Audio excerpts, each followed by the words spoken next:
Over the past few weeks, the argument over gun control has raged, and among those demanding stricter gun laws is CNN host Piers Morgan. There's one particular stat that Morgan has been citing for weeks.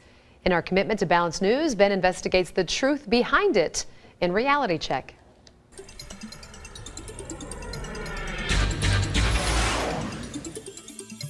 Last night on CNN's Piers Morgan Tonight, Morgan interviewed radio host Alex Jones.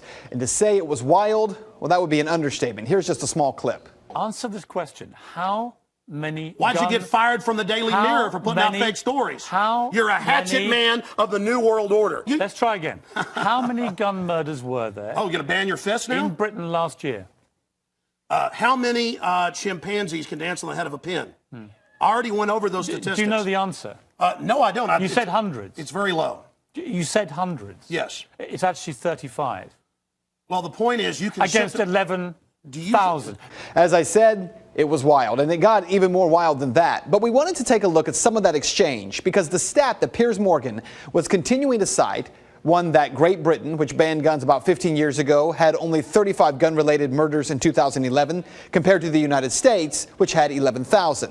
Let's start there, because that number is not correct. According to FBI crime stats for 2011, there were 12,664 homicides in the U.S. Of those, 8,583 were caused by firearms. But of those, 400 are listed as justifiable homicide by law enforcement, 260 justifiable homicide by private citizens. On the other hand, it is true that percentage-wise, Britain has a lower gun homicide rate.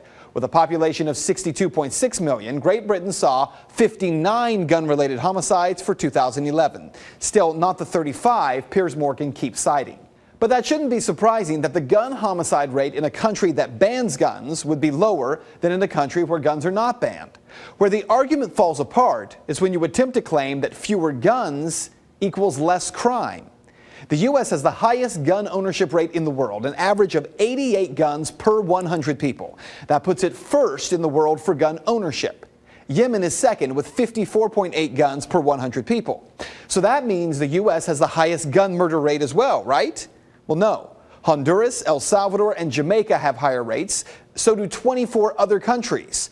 The U.S., despite being number one in gun ownership, is number 28 in gun homicide with a rate of 2.97 per 100,000 people. Of course, Piers Morgan isn't calling for the U.S. to be more like El Salvador and Honduras. He's calling for us to be more like Great Britain. So what do the numbers look like there? The U.K. has the second highest overall crime rate in the EU.